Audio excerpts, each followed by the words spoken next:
Trying to manage your money as a millennial, it can feel like you're playing a game where the rules are just constantly shifting, right? On one hand, you've got these incredible new tools and opportunities, but on the other, you're facing a set of challenges that are completely unique to our generation. Okay, let's dive into this modern financial playbook. So, what's the end goal with all this planning and saving? Well, for almost half of all millennials, we're talking 46%. The top goal in life, the number one thing, is hitting financial independence. It's not just about paying the bills, it's about being in control of your own life. And this really gets to the heart of the matter. There's this incredible tension going on. You've got a solid 63% who are optimistic they'll reach their financial goals. That's great. But at the same time, nearly half, 47%, feel like the sheer cost of everything is a huge roadblock. It's this constant push and pull between ambition and the reality of the monthly budget. So, where do we even begin with all this? Well, think of it like building a house. You can't put up walls without a solid foundation, right? And for your money, that foundation is mastering your cash flow. It's simply knowing what's coming in and what's going out. It is the absolute first, most important step. This is classic advice from Warren Buffett, and it totally flips the script on how most of us are taught to think about money. The idea is to make saving the very first bill you pay, not the last. You pay yourself first. It's a simple little mental trick, but man, it is the cornerstone of that foundation we're building. Okay, so how do you actually do that in a practical way? A super popular method is the 50-30-20 rule. It's really straightforward. After taxes, half your money, 50%, is for your absolute needs. Think rent, groceries, the essentials. 30% is for your wants, eating out, that vacation you've been dreaming of. And that last 20%, that's non-negotiable. It goes right into savings or knocking down debt. But wait, what if you don't get the same paycheck every month? I'm looking at you, freelancers and commission-based workers. This one's for you. First, you got to figure out your bare bones budget. What do you absolutely have to spend to live? Then, you prioritize your bills by what's most important and when it's due. And here's the kicker. When you have a killer month, that extra cash isn't for a shopping spree. Nope. Its main job is to beef up your emergency fund for those leaner times.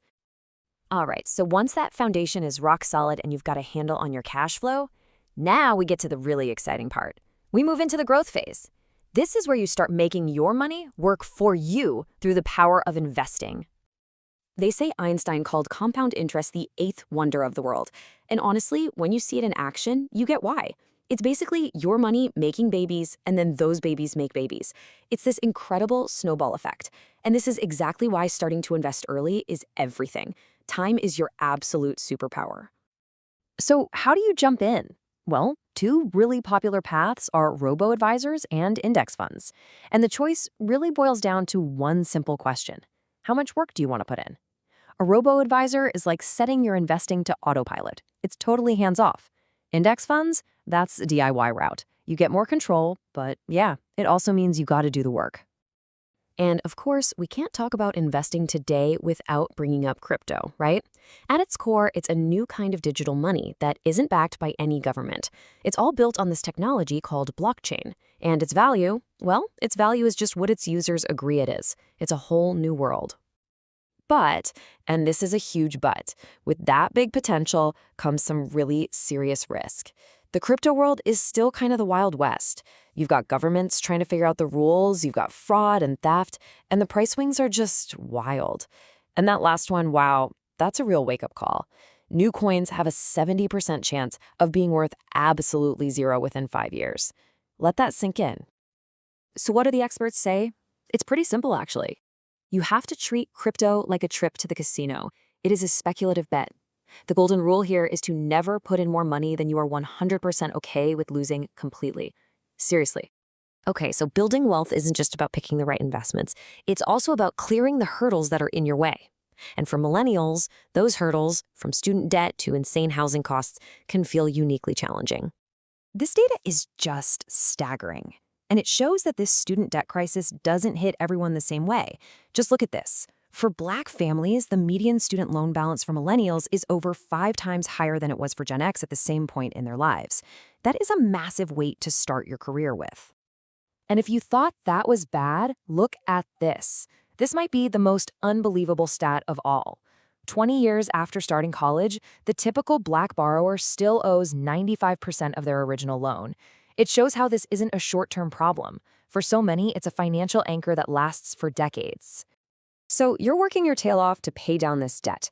And then a common fear starts to creep in. Wait a minute. If I finally pay this thing off, is it actually going to hurt my credit score? It's a totally fair question after all that hard work. And here's the deal. Yes, your score might dip a little bit right when you pay it off. Why? Well, you're closing out an old account, which can affect things like the average age of your credit. But, and listen closely, that little temporary dip is nothing compared to the huge long-term win of being completely and totally debt-free. Getting out of debt? Man, that's a huge victory. But it's not the end of the road. Let's shift our focus now to the big picture, the ultimate prize, planning for a future with real, true financial freedom. And that brings us to this massive trend you've probably heard about, the FIRE movement. It stands for Financial Independence, Retire Early. The whole idea is you live super frugally and you save like crazy. I'm talking 50, 60, even 70% of your income, so you can say goodbye to the 9-to-5 grind way, way earlier than your parents did. But FIRE isn't a one-size-fits-all thing. There are all these different flavors, if you will. You've got lean FIRE for the super minimalists. Then there's fat FIRE for people who want to retire and live large. And you even have these cool hybrid versions like Coast FIRE and Barista FIRE, where you kind of semi-retire but keep a part-time gig for perks like health insurance. But no matter which FIRE plan sounds good to you, you have to plan for the whole journey. And there's one giant expense that a lot of people just forget about. Get this. A whopping 70% of us over the age of 65 will eventually need some kind of long-term care. That is a potentially massive cost you absolutely have to factor into your plans. You know, all of this, from crypto to FIRE to planning for long-term care, it all points back to one basic truth from good old Ben Franklin. The world of money is always, always changing. So the absolute best investment you can ever make, it's in yourself. It's in your own financial knowledge, so you can pivot and adapt as life happens. So it all comes back to that house we talked about at the beginning. You're building your financial house, brick by brick. You're laying the foundation, putting up the walls. But the real question, the one you have to keep asking yourself is this: are you building it to last a lifetime?